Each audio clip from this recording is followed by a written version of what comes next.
Christmas Eve, 1945, a house burned to the ground in West Virginia. By morning, everything inside it was gone. The walls, the furniture, the roof, and 5 children. Officials said they died in the fire. But when the ashes cooled, there were no bodies, no bones, not a single fragment that proved any of the 5 children had been inside at all.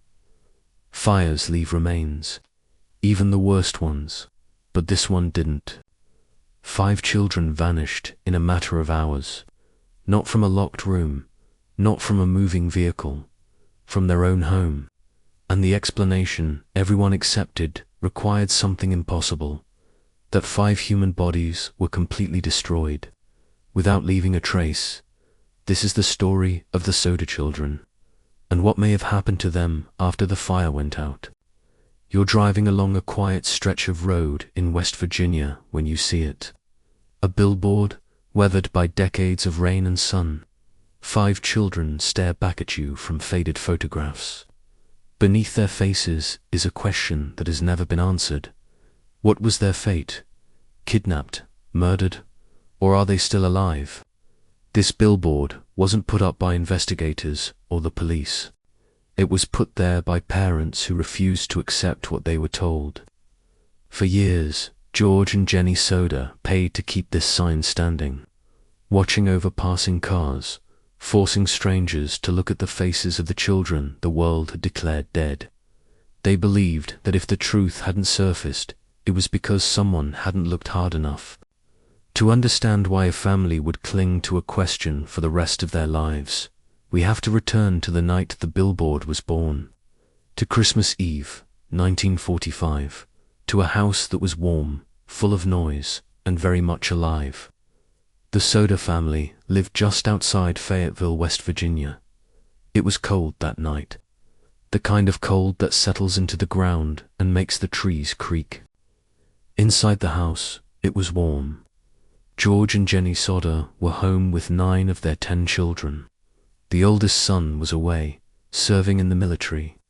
Everyone else was there, crowded together, waiting for Christmas morning. The younger children played in the living room with toys they'd just received.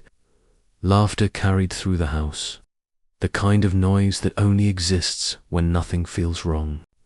As the night grew later, the family began to settle. George and Jenny went to their bedroom on the 1st floor, taking their youngest daughter with them. The older children slept upstairs, 2 rooms, one for the older boys, one for the younger kids. A few of the children were too excited to sleep right away. Christmas was only hours away. Eventually, the house grew quiet.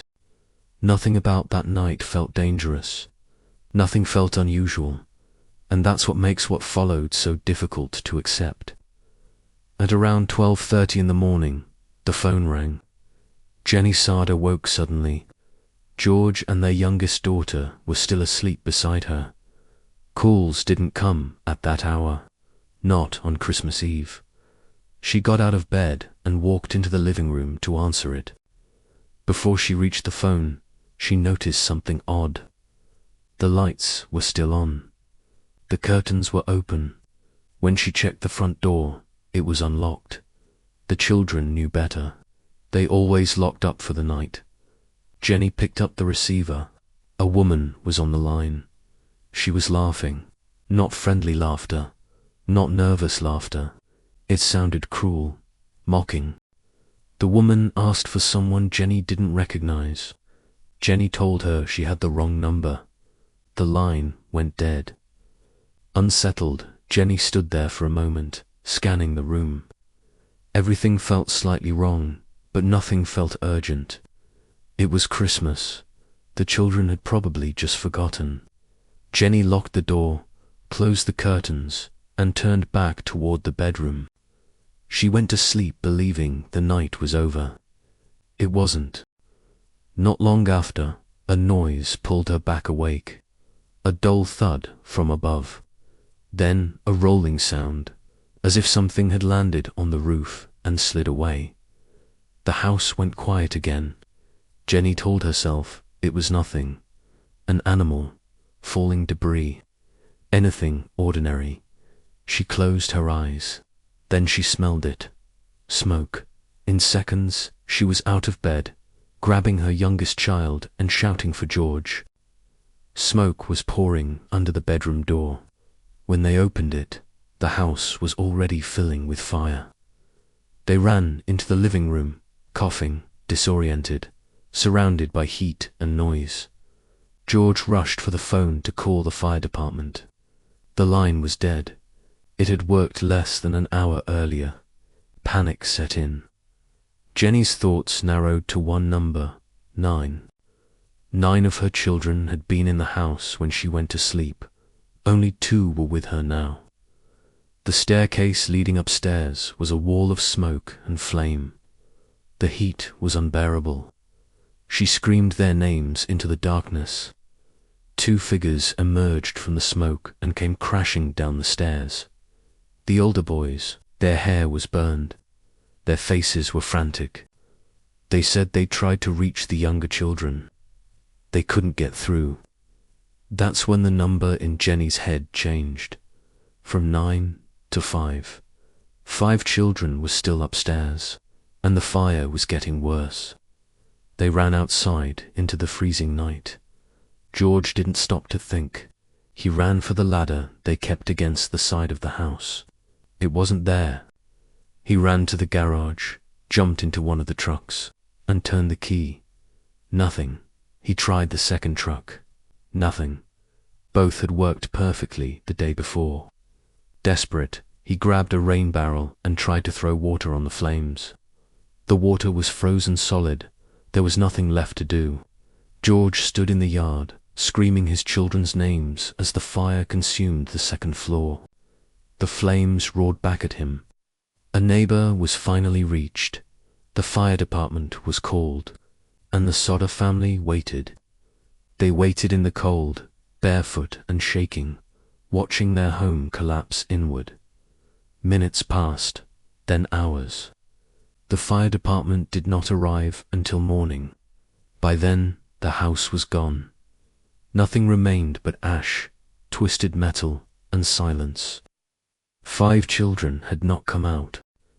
Officials searched the ruins. They told George and Jenny there was nothing to find. The fire had burned so hot, they said, that the children were completely destroyed. No remains, no bones, no proof they had ever been there at all. And with that explanation, the case was closed. But for the Sodders, it was only beginning. In the days that followed, George and Jenny tried to do what they were expected to do. They buried what was left of the house. They covered the ruins with dirt. They planted a garden where their children's bedrooms had been. Officials told them this would help them move on, but something didn't sit right. George had worked round fires before. He knew what they left behind. Even in severe house fires, bones remain, teeth remain. Something is always found. In this case, there was nothing, not a single fragment. The explanation was that the fire had burned long and hot enough to destroy everything. But George and Jenny began asking questions. Why were there no screams heard from upstairs? Why was there no smell of burning flesh? Why did other fires, even worse ones, leave remains behind? The more they thought about it, the harder it became to accept that 5 bodies had simply vanished. Then, months later, someone noticed something that changed everything. A telephone repairman was working nearby when he climbed a utility pole close to the Sodder property. He expected to find the old phone line melted and dangling from the fire. Instead, he found it cleanly cut. Not burned, cut. Someone had severed it deliberately. To reach that wire, they would have needed a ladder.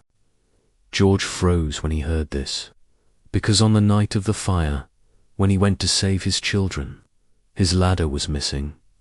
He searched the property, and at the edge of the yard, discarded in a ditch, he found it. The ladder hadn't burned. It hadn't fallen. Someone had moved it. And suddenly, the fire no longer felt like an accident. It felt staged. Once George began looking back at the night of the fire through that lens, the details no longer felt random. The strange phone call, the laughter, the unlocked door, the curtains left open, the lights still on, the thud on the roof, the phone line cut, the ladder removed, the trucks that refused to start. Each one could be explained on its own. Together, they formed a pattern that was impossible to ignore. George and Jenny began to wonder if the fire hadn't been the main event at all. What if it had been a distraction? As they searched for answers, more unsettling information surfaced. A bus driver came forward and told police that on the night of the fire, he saw someone throwing glowing objects onto the Sodder house. Balls of fire. At the time, no one had taken him seriously. But weeks later, while searching the property, the family found something strange in the yard. A small, round object with a cap on one end. George didn't know what it was. But one of the older sons, home from military service, recognized it immediately. It was an incendiary device, a weapon designed to start fires. It explained the thud on the roof. It explained how the fire may have started upstairs instead of in faulty wiring, as officials had claimed. And it raised a terrifying possibility, that while George and Jenny were fighting flames downstairs, someone else may have been taking their children. As news spread, reports began to come in from outside Fayetteville. A woman at a roadside restaurant claimed she had seen the children the morning after the fire. They were with adults. Another woman working at a hotel said she saw several of the Sodder children days later, traveling with people who spoke Italian. None of the reports could be confirmed, but there were too many to ignore. If the children hadn't died in the fire, then they had been taken.